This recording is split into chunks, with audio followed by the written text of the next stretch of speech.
आज की कहानी की ओर। दोस्तों, दिनांक 26 11वां महीना सन 2008 को हमारे कोतवाली में एक मामला आया। ये मामला था गुमशुदगी यानी मिसिंग का।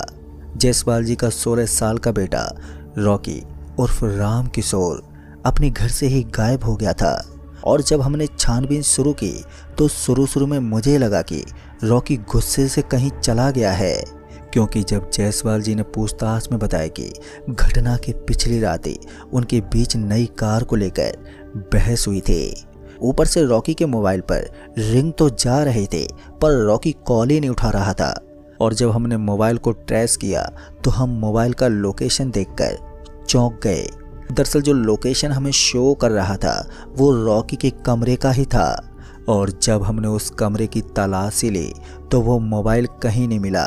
पर हमारी खोजबीन जारी रही, पर करीबन 6 महीने बीतने के बाद भी हम रॉकी का पता नहीं लगा पाए।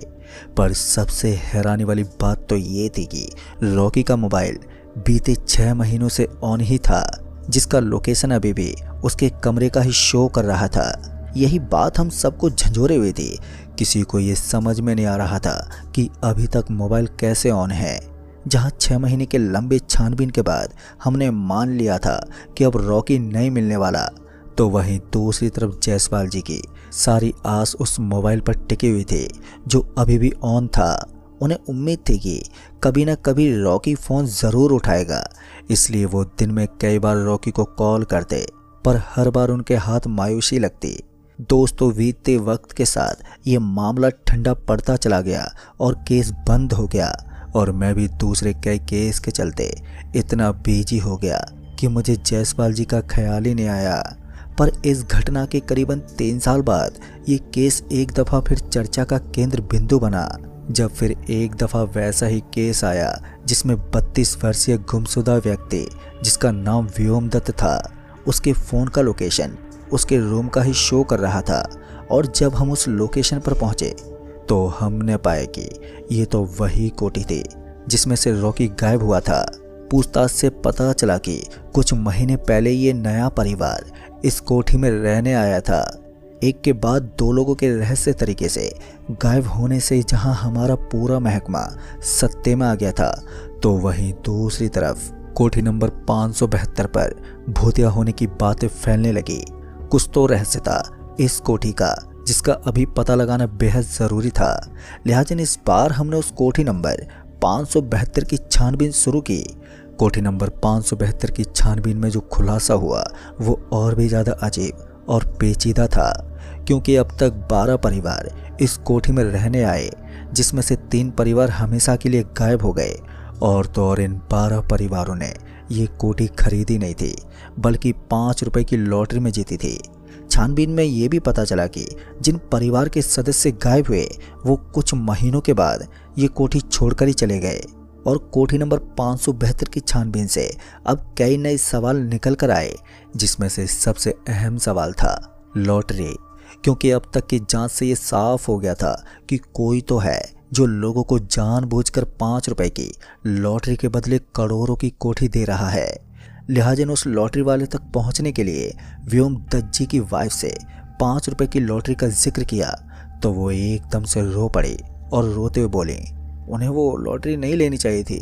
मैंने भी मना किया था उनसे, पर वो बोले 5 रुपए में हम गरीब नहीं हो जाएंगे। पर मेरी फिक्र 5 रुपए को लेकर नहीं, बल्कि उस बच्चे को लेकर थी जो लॉटरी बेच रहा था। दरअसल उसके पूरे चेहरे पर अजीब से छोटे छोटे गड्ढे थे और उसकी एक आंख भी टेढ़ी थी। अब ये सुनकर कि 5 रुपए की लॉटरी कोई छोटा बच्चा बेच रहा है, मैं भी चौंक गया। और जब मैंने उनसे पूछा कि वो बच्चा कहाँ मिला था, तो इस पर व्योमदत्त की पत्नी ने बताया कि उन्हें वो बच्चा उस वक्त मिला था जब उनकी ट्रेन किसी दूसरी ट्रेन को पास देने के लिए किसी स्टेशन पर रुकी हुई थी। तभी कहीं से वो बच्चा उनकी खिड़की पर आके हमसे लॉटरी खरीदने की जिद करने लगा। उन्हें तो ये भी नहीं पता कि वो कौन सा स्टेशन था, पर इतना मालूम था कि पिछले स्टेशन का नाम भिडारा था। ये जानकारी लेने के बाद हमने रुख किया उस स्टेशन का जहां उस रात उस बच्चे से वो 5 रुपए की लॉटरी खरीदी थी, जो कि कंडोर स्टेशन था। ये छोटा सा स्टेशन होने के कारण यहाँ कुछ खास चहल कर्मी नहीं थी। इक्का दुक्का लोग ही नजर आए जो स्थानीय निवासी थे, और जब उन लोगों से उस लॉटरी वाले बच्चे के बारे में पूछा तो कोई जवाब ही नहीं मिला। यहाँ तक कि जब हमने कंडोर के स्टेशन मास्टर से इस बारे में पूछा तो उनका भी यही कहना था कि उन्होंने कभी किसी बच्चे को लॉटरी बेचते हुए नहीं देखा। हर तरफ से नाना सुनने के बाद हमें लगने लगा कि एक दफ़ा फिर हम डेड एंड पर आ पहुंचे हैं कि तभी मेरी नज़र स्टेशन पर एक आदमी पर पड़ी जो मोबाइल पर बात कर रहा था। उसे देखकर मुझे ऐसा लगा कि मैंने उन्हें पहले भी कहीं देखा है। और फिर जब मैं उस आदमी के करीब गया तो वो और कोई नहीं बल्कि जायसवाल जी ही थे, जिनका बेटा आज से 3 साल पहले गायब हुआ था। जायसवाल जी को वहाँ देखकर जब मैंने उनसे पूछताछ की, आप यहाँ पर कैसे, तो उन्होंने एक नज़र मुझे देखा और बिना कुछ कहे वहाँ से जाने लगे। जायसवाल जी का यहाँ होना कोई इत्तेफाक तो हरगिज नहीं था, कुछ तो था जिसके चलते जायसवाल जी यहाँ पर थे। इसलिए मैंने उन्हें जबरन रोक लिया और पूछताछ शुरू की। शुरू में तो उन्होंने हमें मुद्दे से भटकाने की कोशिश की, पर जब हमने थोड़ी सख्ती बरती तो जायसवाल जी असल मुद्दे पर आए और बोले, आप लोग तो मेरे बेटे को नहीं खोज पाए, पर मैंने उसे खोज लिया है। पर जहाँ वो फंसा हुआ है वहाँ से मैं उसे सही सलामत निकाल भी पाऊंगा कि नहीं, बस इसी बात की चिंता मुझे खाई जा रही है। अभी जायसवाल जी ने इतना ही कहा था कि मैं उन्हें बीच में टोकते बोला, कहाँ फंसा है आपका बेटा, मुझे बताइए, मैं आपकी मदद ज़रूर करूँगा उसे वहाँ से सही सलामत निकालने की। मेरे ये कहते ही जायसवाल जी बोले, मेरा बेटा पिछले 3 सालों से उसी कोठी 572 में कैद है। जायसवाल जी के ये कहने पर कि उनका बेटा उसी कोठी में कैद है, मैं ठीक से समझ ही नहीं पाया कि वो कहना क्या चाहते हैं। इसलिए जब मैंने उसे साफ साफ बताने को बोला तब उन्होंने बताया कि मेरे बेटे की छानबीन बंद होने के बाद भी मैं हर रोज़ अपने बेटे के नंबर पर कॉल करता रहा, इस उम्मीद में कि एक ना एक दिन तो वो कॉल उठा ही लेगा। और फिर करीबन 2 साल बाद जाके सच में मेरे बेटे रॉकी ने कॉल उठा ही लिया। और जब मैंने पूछा कि वो कहाँ पर है तो उसने बताया कि वैसे तो मैं आज भी अपने कमरे में हूँ, पर एक दूसरे आयाम में। ये एक ऐसी जगह है जहाँ गहरी खामोशी है और जो इंसान है वो सिर्फ खुराक है यहाँ के जीवों का, जो कुछ कुछ इंसान की तरह ही दिखते हैं, पर विकृत शरीर इतना डरावना है कि उन पर नज़र पड़ते ही चीख निकल जाती है।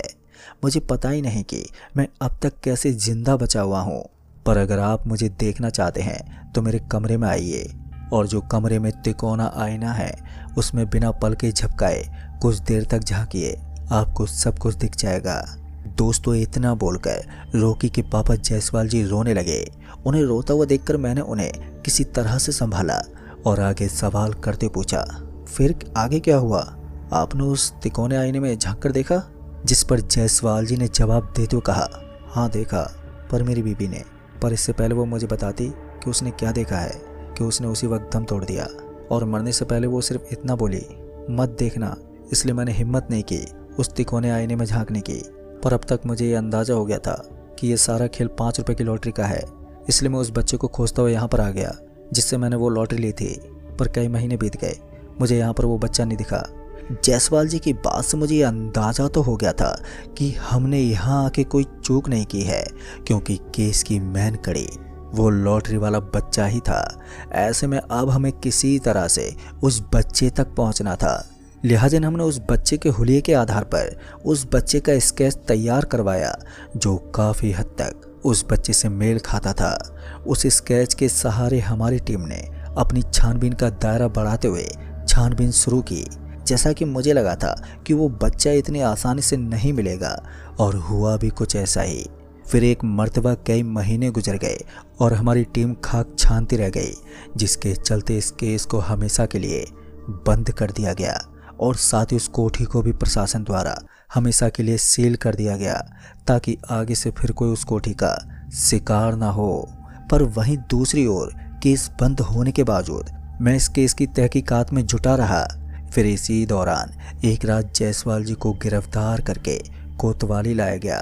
दरअसल उन पर जबरन उस कोठी में घुसने का आरोप था, जिसे प्रशासन द्वारा सील किया गया था। फिर जब मैंने जायसवाल जी से कोठी में घुसने की वजह पूछी तो उन्होंने बताया कि वो इस तिकोने आईने को लेने के लिए कोठी में घुसे थे।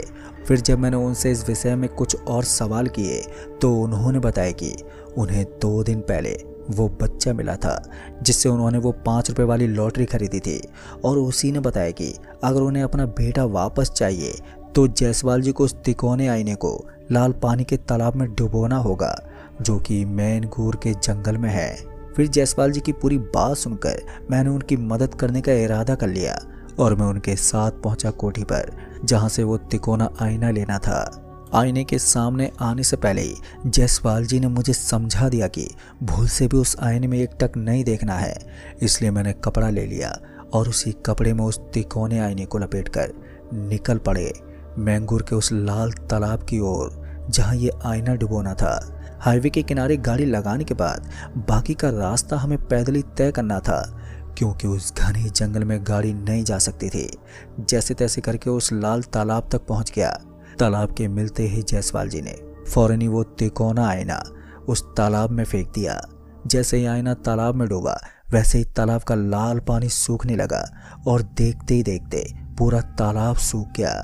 तालाब सूखने के बाद अचानक ही तालाब की मिट्टी में हलचल होने लगी। फिर कुछ ही देर में जायसवाल जी का बेटा रॉकी मिट्टी के अंदर से बाहर निकला। अभी वो बाहर ही आ रहा था कि तभी वो चीखने चिल्लाने लगा। रॉकी को चीखते चिल्लाते देख जायसवाल जी उसे बचाने के लिए तालाब में कूद पड़े। उनके उस तालाब में कूदते ही वो और उनका बेटा एकदम से उस तालाब की मिट्टी में समा गए और मैं इस नज़ारे को किसी मूर्ति की तरह देखता रह गया। मुझे कुछ भी समझ में नहीं आ रहा था कि मैं क्या करूं। उस वक्त तो मैं वहां से लौट आया और कुछ लोगों को लेकर वहां पर पहुंचा, पर इस बार वहां उस तालाब की जगह एक बड़ी सी काली चट्टान थी। तो ऐसे में हमें चुपचाप लौटना पड़ा और ये हादसा अपने पीछे कई गहरे और अनसुलझे सवाल छोड़ गया, जो आज भी मुझे बेचैन किए हुए हैं। तो दोस्तों, इस कहानी में बस इतना ही। कहानी आपको पसंद आई हो तो वीडियो को लाइक शेयर कमेंट ज़रूर कर दें। तो मैं आपका दोस्त राजकुमार जल्द ही मिलूंगा ऐसी एक और डरावनी भूतिया कहानी के साथ। तब तक के लिए बाय एंड टेक केयर।